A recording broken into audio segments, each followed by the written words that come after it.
The night sky above Ilarion was a sheet of silver ice, the stars dim and far away. The moon hung low, its light falling on the endless snow that covered the land. The people slept, but the king rode alone. King Aldric's horse moved slowly through the frost-bitten plains, its breath misting in the air. Each step crunched on hard snow, echoing in the silence. Behind him, the lights of Frostkeep faded until only the shadow of the castle remained, cold and distant, like the life he was leaving behind. The trail of melting frost glimmered faintly before him, leading toward the dark outline of the Frostwood. Everyone in Ilarion feared that forest. It was said to be cursed, a place where voices called your name and the dead walked under the trees. Aldric had forbidden his people from entering it long ago, but now he rode straight toward it. He didn't know why he was drawn there. Perhaps it was the dream, or perhaps it was the memory of the woman's eyes, warm and bright, a strange comfort in his frozen world. As he reached the forest edge, a cold mist rose from the ground. The trees were tall and ancient, their branches covered in ice. The air grew quiet, as if holding its breath. Aldric dismounted and took a torch from his saddle. Its flame flickered weakly in the wind. He whispered to himself, "I am not afraid." But the sound of his own voice trembled. The moment he stepped inside, the forest came alive. The trees groaned softly. Snow fell from their branches like sighs, and faint whispers floated in the air. He heard his name, Aldric, Aldric, spoken in a voice that sounded like his lost queen's. His chest tightened. "Who calls me?" No answer came. Only the rustle of branches and the faint glimmer of light deeper inside. He followed the light, his steps careful but steady. The trail of melted frost grew brighter, glowing like a ribbon through the trees. Hours passed, or maybe minutes. Time moved strangely in the Frostwood. Then, through the mist, he saw a soft, golden glow ahead. He stepped into a clearing, and there she was, the ice cream lady, Lyra. She was kneeling beside a frozen pond, her hands cupped around a small flame that floated between her palms. The light reflected on the ice, making her seem surrounded by stars. She looked fragile and strong at the same time, like someone both alive and dreaming. "Lyra," Aldric said softly. She turned. For a moment, surprise crossed her face, then calm. "So the king came after all." Aldric stepped closer. "Who are you really?" "You vanished from the market. The people said you walked into the forest." Lyra smiled faintly. "I didn't walk. The forest called me home." Her words sent a shiver through him. "Home? This place is cursed, perhaps," she said. "But not everything cursed is evil, Your Majesty." Aldric looked around. The clearing was strange, half winter, half spring. The snow on the ground melted near her feet, and tiny flowers bloomed there, glowing faintly. He knelt beside her. "What is this flame?" Lyra lifted her hand slightly. "This is the heart of warmth, the last piece of sunlight this kingdom has left. Long ago, when the gods saw the world growing cold, they hid a part of the sun's fire inside the Frostwood. I was chosen to guard it." Her eyes were sad but gentle. "But the fire is dying now. The curse has grown stronger since your queen's death." Aldric felt his throat tighten. "You know about her." "I know more than you think." Lyra's gaze lowered. "The curse began when the flame's guardian and the king stopped believing in warmth." He frowned. "What do you mean?" Lyra hesitated. "When your heart froze, so did the kingdom. Every season since then, the flame weakens. I tried to keep it alive by sharing small pieces of its magic, through sweets that could bring comfort even for a moment. The ice cream," Aldric realized. "That's why it never melted," Lyra nodded. "It was made from the warmth I stole from this flame." She sighed. "But even that is fading now." Silence fell. Aldric stared at the flickering light, watching it struggle against the cold. "I never wished for this curse," he said quietly. "When she died, it felt as if the gods themselves turned their backs on me." Lyra looked at him. "Perhaps they didn't turn away. Perhaps they waited for you to turn back." Her words struck something deep inside him. For years he had carried guilt and anger like a second crown. Now he felt the weight of it crumble, just a little. You speak like a priest, he said, half smiling. I am no priest, Lyra said softly. Just a keeper of what you've forgotten. He looked at her closely. Her skin seemed to glow faintly, her breath visible like mist. There was something not entirely human about her, but not in a way that frightened him. You don't belong to this world, do you? He asked. Lyra shook her head slowly. Not anymore. I was born human once, long ago. When the flame chose me, I stopped aging. I became its protector. My life is tied to its light. If it dies, I fade with it. Aldrich's chest tightened. Then you're dying. She didn't answer at first. Then she whispered, Yes. Aldrich stared into the flame. There must be a way to save you, to save this fire. Lyra smiled sadly. There is always a way, but it is never without cost. He looked at her. Tell me. The curse can be broken, she said. But it requires what you hold most dear. Your crown, your power, your kingdom. The ruler of Ilarion must give up all claim to the throne. Only then will the warmth return, Aldrich fell silent. His entire life had been built on duty. To his people, his land, his name. To abandon it all for one woman, one light. It was madness. And yet, as he looked at Lyra, he felt something stir that he had not felt in years. Hope. He stayed with her that night in the clearing. They sat beside the flame, sharing stories of what the kingdom once was, of fields that bloomed, of children playing in rivers that no longer flowed. Lyra told him she missed laughter most of all. It's a kind of magic, too, she said softly. Aldrich found himself smiling again. Small, uncertain, but real. When dawn came, light touched the trees for the first time in years.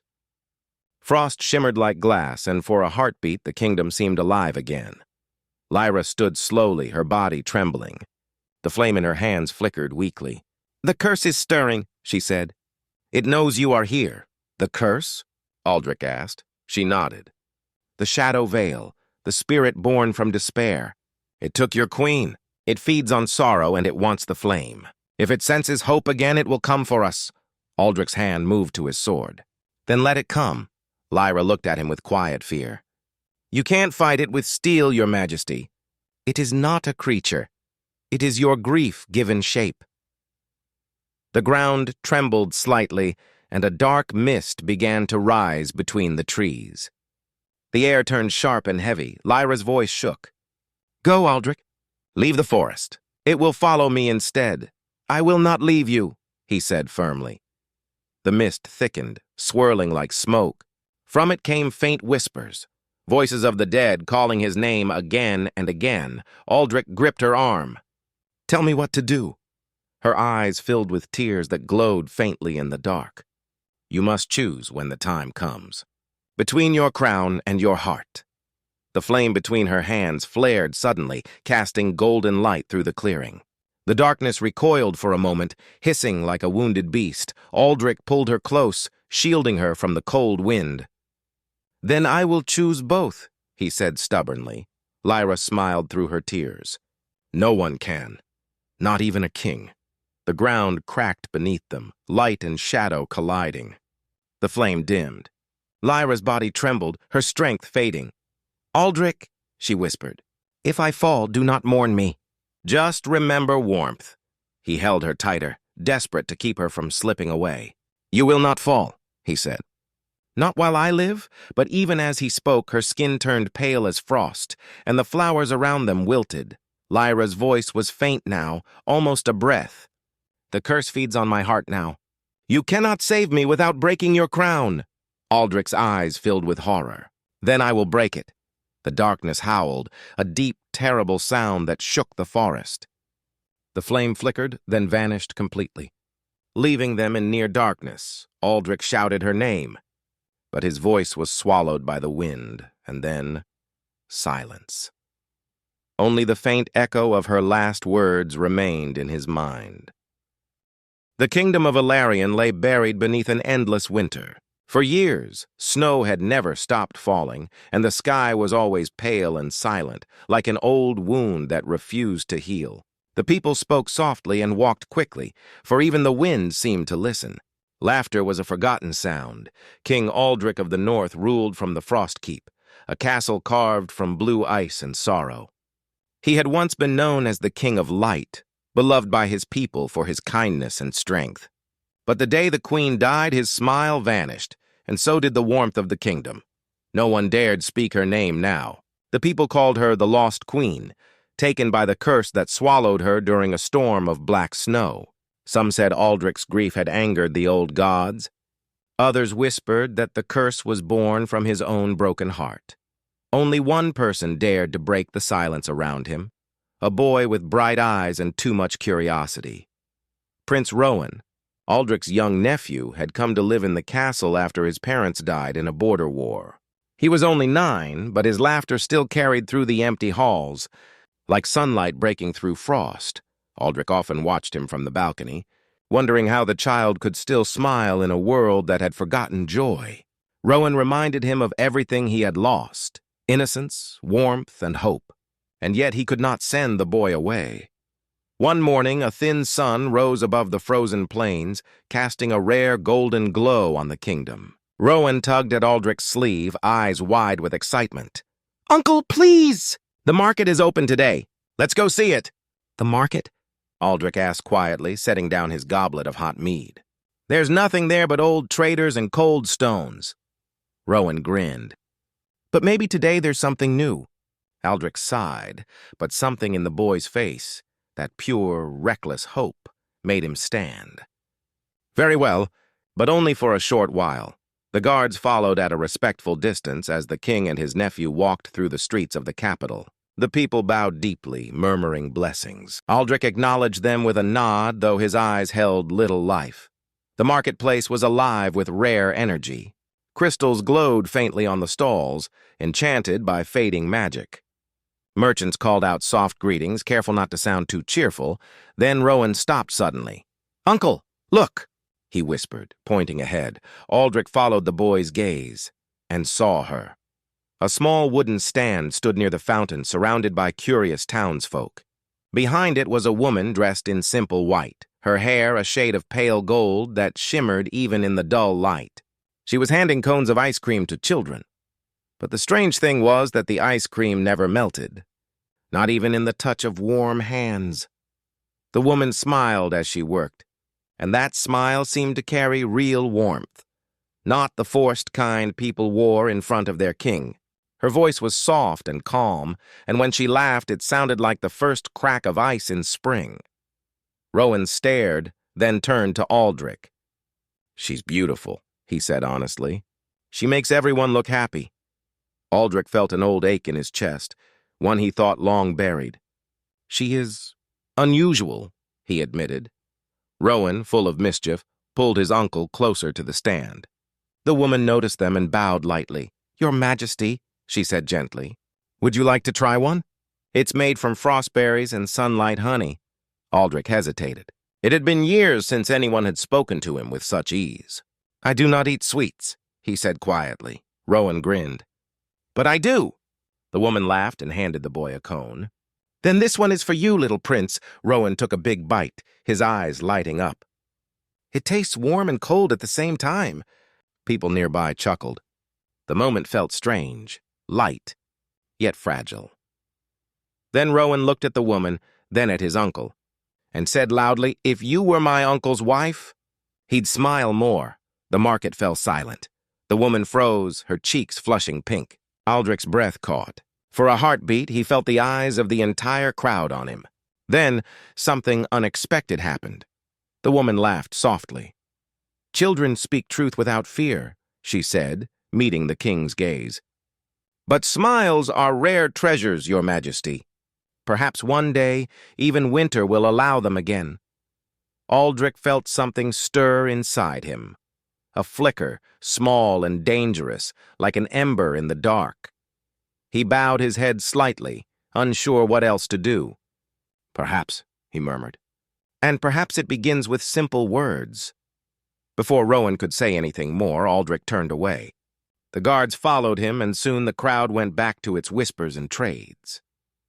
But Aldrich's thoughts did not leave the ice cream lady. That night, the wind outside the frost keep howled like an old beast. Aldrich stood at his window, watching snow fall over the kingdom. Rowan was asleep by the fire, a faint smile on his face. Aldrich closed his eyes, and for the first time in many years, he dreamed. He was walking through the frostwood, the forest beyond the castle that no one dared enter. In his dream, a voice whispered through the snow, soft and sorrowful. "Find the one who holds warmth in her hands, or the curse shall never break." The voice sounded like the queen's, or perhaps like the woman's laughter. He couldn't tell. He woke with a start, heart pounding.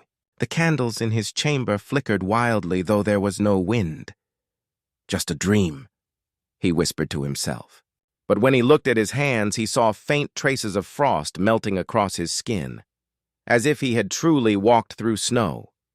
He tried to shake the feeling, but sleep would not come again.